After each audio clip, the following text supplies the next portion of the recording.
எல்லாருக்கும் வணக்கங்க. இன்னைக்கு வேதா ஷாரு வேர்ல்டு யூடியூப் சேனல்ல என்ன பார்க்க போறோம்னு பார்த்தீங்கன்னா, 6th standard 3rd term social சயின்ஸ்ல civics unit 2 unit 1 video post பண்ணிட்டேன். பார்க்காதவங்க டிஸ்கிரிப்ஷன் லிங்க் கொடுத்துருக்கேன், செக் பண்ணிக்கோங்க. Unit 2 local bodies and rural and urban தாங்க பார்க்க போறோம். லேர்னிங் அப்ஜெக்டிவ்ஸ் பாருங்க. Structure and functional of rural and urban local bodies, அப்புறம் வந்து கிராம சபா, பர்பஸ் ஆஃப் கிராம சபா, அப்புறம் special features of Panchayat Raj, அப்புறம் participation of women in local bodies, அப்புறம் எலெக்ஷன் ஆஃப் லோக்கல் பாடி, இதெல்லாம் நம்ம டிஸ்கஸ் பண்ணலாம் வாங்க. First, what is corporation? Corporation அப்படின்னா என்ன? The government of Tamil Nadu will declare certain municipalities based on about 10 lakhs population and high revenue. இப்போ ரீசெண்டாக ஆவடியை வந்து கார்பரேஷனாக டிக்ளேர் பண்ணியிருக்காங்க. ஸோ டோட்டலாக வந்து 14 கார்பரேஷன் இருந்தது, ஆவடியோட சேர்த்து 15 கார்பரேஷன்ஸ் இருக்குது தமிழ்நாட்டில். என்னென்னா, list of corporations in Tamil Nadu: Chennai, Madurai, Coimbatore, Tiruchirappalli, Salem, Tirunelveli, Erode, Thoothukudi, Tiruppur, Vellore, Dindigul, Thanjavur, Nagercoil, Hosur and last Avadi. Next, do you know பாருங்க, the Chennai Corporation which was founded in 1688 is the oldest local body in India. The Chennai Corporation which was founded in 1688, அதுதான் வந்து oldest local body in India. இந்தியாலே வந்து Chennai corporation தான் 1688ல announce பண்ணியிருக்காங்க. அதுதான் வந்து oldest local body in India. Next,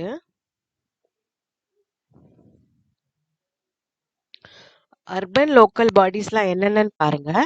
city municipal corporation, municipalities, town panchayats, இதெல்லாம் வந்து local urban bodies. Next, rural local bodies பாருங்க. Village panchayat, panchayat union, district panchayat, இது எல்லாமே வந்து local bodies. Next,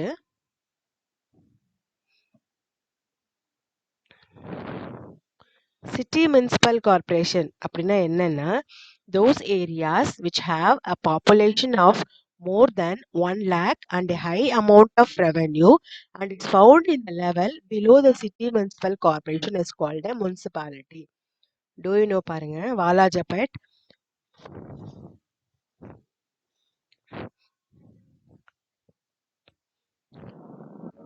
town panchayat has about 10,000 population. Town பஞ்சாயத்துனா வில்லேஜுக்கும் சிட்டிக்கும் நடுவில் இருக்கிறது பேர் தான் town panchayat. Do you know Walaja municipality is the first municipality in Tamil Nadu. தமிழ்நாட்டிலேயே வாலாஜா முனிசிபாலிட்டி தான் ஃபர்ஸ்ட் முனிசிபாலிட்டி. இதில் இம்பார்ட்டன்ட் பாயிண்ட்ஸ் மட்டும் நான் ஹைலைட் பண்ணியிருக்கேன், அதை மட்டும் தான் உங்களுக்கு நான் எக்ஸ்பிளைன் பண்ணிட்டு இருக்கேன். இது வந்து லைன் பை லைனாக எடுத்த இம்பார்ட்டன்ட் பாயிண்ட்ஸு, ஸோ கேர்ஃபுல்லாக நோட் பண்ணிக்கோங்க. Tamil Nadu was the first state to introduce a town panchayat in the whole of India. Tamil Nadu அதுதான் ஃபர்ஸ்ட் ஸ்டேட்டு டவுன் பஞ்சாயத் அப்படின்ற கான்செப்டை இன்ட்ரடியூஸ் பண்ணியிருக்காங்க இந்தியாலேயே. அப்புறம் வந்து city municipal corporation has a commissioner. City municipal கார்பரேஷனுக்கு கமிஷனர் தான் ஹெட்டு. இப்போ வந்து பார்த்தீங்கன்னா அவர் வந்து எந்த ஃபீல்ட்லேருந்து இருப்பாருன்னு பார்த்தீங்கன்னா ஐஏஎஸ் ஆஃபீஸராக இருப்பாங்க. City municipal corporation has a commissioner who is an Indian Administrative Service IAS officer, government official or deputed as commissioner. Government அஃபீஷியலில் இருக்கிற ஆஃபீஸர்ஸ் தான் வந்து முனிசிபலோட கமிஷனராக இருப்பாங்க. அப்புறம் அட்மினிஸ்ட்ரேட்டிவ் ஆஃபீஸர் ஆஃப் முனிசிபாலிட்டி பார்த்தீங்கன்னா எக்ஸிக்யூட்டிவ் ஆஃபீஸர். நெக்ஸ்ட் வந்து பஞ்சாயத்து அண்ட் பஞ்சாயத்து யூனியன்னா என்னன்னு பார்க்கலாம். Village panchayat. Village Panchayat are the local bodies of villages. They act a link between the people and the government. அவங்க வந்து ஒரு மிடில்மேன், பீப்புளுக்கும் கவர்மெண்ட்டுக்கும் நடுவில் இருக்கிற மிடில்மேன் வந்து தான் வில்லேஜ் பஞ்சாயத்து. அவங்க அதில் வந்து அவங்க ஒரு உறுப்பினராக இருப்பாங்க. Villages are divided into wards based on their population. கிராமத்தை வந்து மக்கள் தொகையை பொறுத்து அது ஒரு வார்டா பிரிப்பாங்க. அதுக்கான தலைவரை வந்து மக்கள் தான் தேர்ந்தெடுப்பாங்க. ஸோ இதுதான் வந்து வில்லேஜ் பஞ்சாயத்து. யார் யாரெல்லாம் வந்து மக்களால் தேர்ந்தெடுப்பாங்க, அதாவது எலெக்டட் ரெப்ரசன்டேட்டிவ்ஸ்லாம் யார் யாருன்னா பார்த்தீங்கன்னா, panchayat president, ward members, councillor, district panchayat ward councillor. First panchayat union பாருங்க. Many village panchayats join to form a panchayat union. அதாவது நிறைய வில்லேஜ் பஞ்சாயத்ஸ் join to form a panchayat union. A councillor is elected from panchayat union.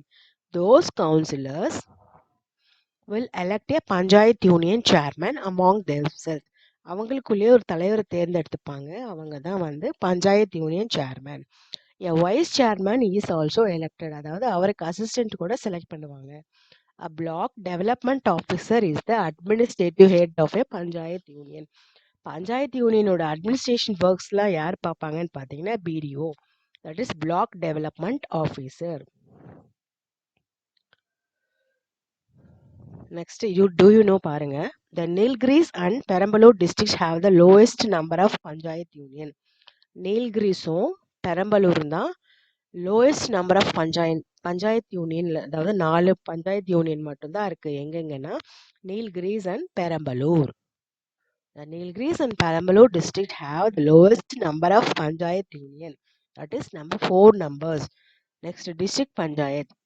District panchayat is formed in every district. A district is divided into wards on the basis of 50,000 population. So 50,000 population பிரிச்சு அதை வந்து வார்டா வந்து announce பண்ணுவாங்க. The ward members are elected by the village panchayats. The members of the district panchayat elects the district panchayat committee chairperson. The members of the district panchayat elect the district panchayat committee chairperson. அவங்க என்ன பண்ணுவாங்கன்னா, அடிப்படை வசதி சுகாதாரம் மக்களுக்கு வந்து ஏற்படுத்தி தருவாங்க. அதுக்கப்புறம் ஏதாவது நலத்திட்டங்கள் வந்து கூட டிஸ்கஸ் பண்ணி அறிவிப்பாங்க. The planning and execution of development programs for the districts. Next, the local bodies are governed by the representatives elected by the people. The constituencies are called wards. People elect their ward members. Next, the mayor. City commissioner or head பார்த்தீங்கன்னா mayor. Mayor of the city municipal corporation and the municipal chairperson are also elected representatives of the people. The people will elect them. The corporation deputy mayor and the municipal vice chairman are elected by the ward councillors. சரிங்களா? Next, there are many benefits. The services provided can be divided as obligatory functions and discretionary functions. Obligatory functions அப்படின்னா அடிப்படை வசதிகள். Discretionary functions பார்த்தீங்கன்னா என்டர்டைன்மெண்ட்டுக்கான வசதிகள். அதாவது people வந்து entertainment பண்ணுற recreational activities பண்ணுற ஃபங்க்ஷன்ஸ் தான் discriminatory functions. Functions of the village panchayat. Obligatory ஃபங்க்ஷன்ஸில் பாருங்கள் என்னென்ன பண்ணி தருவாங்கன்னா, water supply, street lightning, cleaning roads, drainage and sewage pipe system, laying down roads, activation of central and state government schemes. இதெல்லாம் வந்து obligatory functions. Essential functions provided by the panchayat presidents. Next, discretionary function பாருங்க. Parks, libraries, playgrounds, etc. Next, functions of the city municipal corporation. City municipal கார்பரேஷனில் வந்து என்னென்ன functions, அடிப்படை functions, அதாவது வசதிகள் பண்ணி தருவாங்கன்னு பார்த்தீங்கன்னா, drinking water supply, street lightning, maintenance of clean environment, primary health facilities, laying of roads, building flyovers, space for markets, drainage system, solid waste management, corporation schools, parks, playgrounds, birth and death registration. So in the following thingsலாம் வந்து city municipal கார்பரேஷனில் பண்ணி தருவாங்க. Next பாருங்க.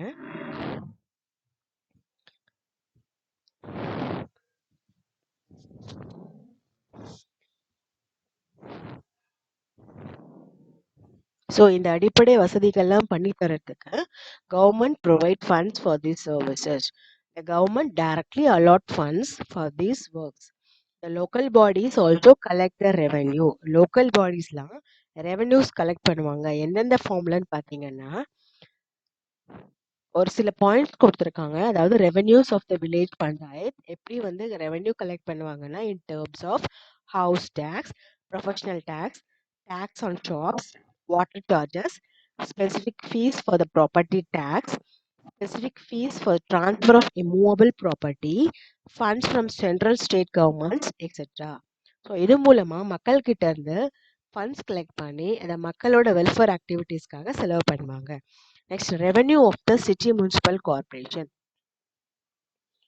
City municipal கார்பரேஷன்ஸோட revenue என்னென்ன base மூலமா generate ஆகும்னு பார்த்தீங்கன்னா house tax, water tax, tax on shopping complexes, professional tax, environment tax, vehicle charges, funds by central and state government, etc. Next பாருங்க கிராம சபா மீட்டிங்ஸ். கிராம சபா அப்படின்னா என்னன்னா Grama Sabha is formed in every village panchayat. ஒவ்வொரு பஞ்சாயத்துலயும் ஒரு கிராம சபா நடக்கும். It is only the permanent unit in the panchayat. It is only permanent unit in the Panchayat Raj system. Grama Sabha meetings are held even in small villages. Grama Sabha is the grassroots level democratic institution in a village panchayat. இது வந்து TNPSC question.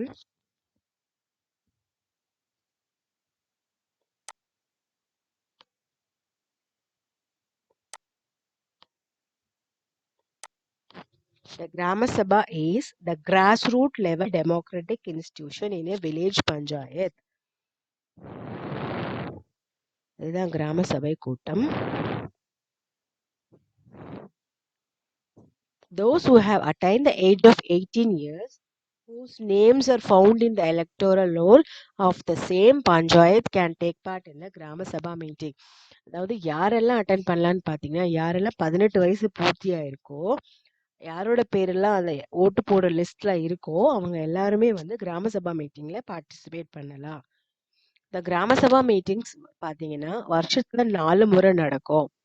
Officers like district collector, black development officer, panchayat president, vice president and ward members இவங்க எல்லாருமே வந்து participate பண்ணுவாங்க.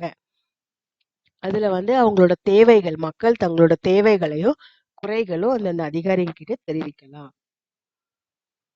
வருஷத்துல 4 முறை கூடும் இல்லைங்களா கிராம சபா. எப்பப்பெல்லாம் பார்த்தீங்கன்னா ஜனவரி 26 ரிபப்ளிக் டே அன்னைக்கு, நெக்ஸ்ட் மே 1 தொழிலாளர் தினம் அன்னைக்கு, August 15 independence day and October 2 Gandhi Jayanti. இந்த 4 நாட்கள்ல வந்து கிராம சபா கம்பல்சரியா கூடும். இது தவிர்த்து சில நாட்கள் எமர்ஜென்சி நாட்கள்லயும் கிராம சபா நடக்கும். The meetings can be convened as per need or during emergency. These are called special கிராம சபா மீட்டிங்ஸ். இந்த 4 நாட்களை தவிர்த்து மற்ற நாள்ல கூடுற கிராம சபாக்கு பேரு ஸ்பெஷல் கிராம சபா meetings.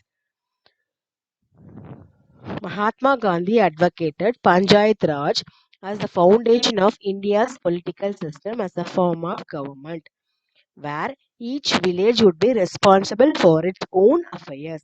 The Panchayat Raj Act was enacted on April 24, 1992. Panchayat Raj act எப்போ வந்ததுன்னு பார்த்தீங்கன்னா 1992 24th April.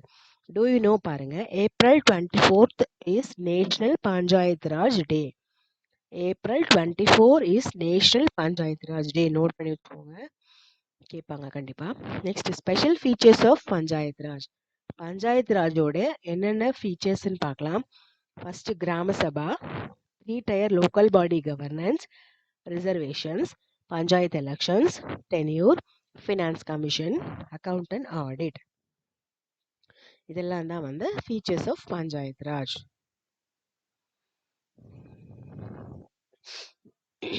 Next, role of women in the local self-government. All local bodies have a reservation of 33% for women. In 2011, local bodies election seats were won by women at 38%.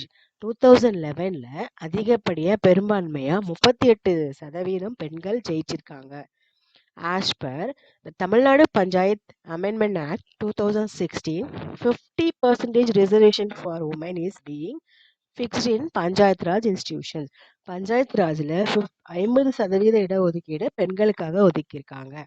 எப்போனா 2016ல 50% reservations of women is being fixed in Panchayat Raj institutions. Next பாருங்க, local body election. Local body எலெக்ஷன்ஸோட tenure, அதாவது period பார்த்தீங்கன்னா 5 years. Local bodies is held once in 5 years. Next, அது எப்போ யாரால் நடத்தப்படுதுன்னா 5 yearsக்கு ஒன்ஸ்க்கு state election கமிஷனால நடத்தப்படும். Every state has a state election commission. Tamil Nadu state election commission is situated in Koyambedu, Chennai. தமிழ்நாட்டோட state election commission எங்கே இருக்குன்னு பார்த்தீங்கன்னா Koyambedu, Chennai. Next, local bodies of Tamil Nadu at present details கொடுத்துருக்காங்க. இது ரொம்ப ரொம்ப ரொம்ப இம்பார்ட்டன்ட், நோட் பண்ணி வச்சுக்கோங்க. ஃபர்ஸ்ட் பாருங்க, லோக்கல் பாடிஸ் வில்லேஜ் பஞ்சாயத்து எவ்வளோக்குன்னு பார்த்தீங்கன்னா 12,524. Next, panchayat union 388. Next, district panchayat 31, town panchayat 528, municipalities 121, municipal corporations 15. As per Tamil Nadu state election கமிஷனோட ஸ்டாட்டிஸ்டிக்ஸ் படி village panchayat 12,524, panchayat union 388, district panchayat 31, town panchayat 528, municipalities 121 and municipal corporations 15.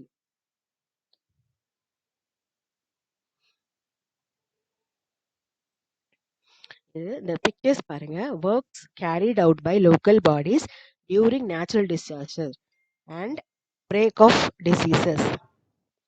இயற்கை சீற்றங்கள் போதோ ஒரு சில நோய் தொற்றுக்களால் பாதிக்கப்படும் போதோ லோக்கல் பாடிஸ் அப்படிங்கிற பஞ்சாயத்து வந்து என்னென்னலாம் நடவடிக்கை எடுக்கிறாங்க அப்படிங்கிறத நமக்கு ஃபோட்டோ கொடுத்துருக்காங்க.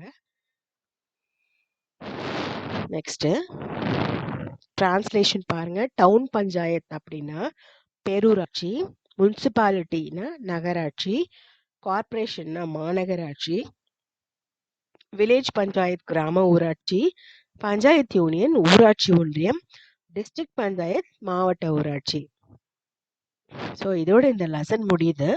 உங்களுக்கு ஏதாவது டவுட்ஸ் இருந்ததுன்னா கமெண்ட் செக்ஷனில் கேளுங்க. இந்த வீடியோ உங்களுக்கு கண்டிப்பாக யூஸ்ஃபுல்லாக இருக்கும். யூஸ்ஃபுல்லாக இருந்தால் லைக் பட்டன் தட்டி விடுங்க. ஸோ வேதா ஷாரு world YouTube channel like, share, comment பண்ணி சப்ஸ்கிரைப் பண்ணிக்கோங்க. தேங்க்யூ.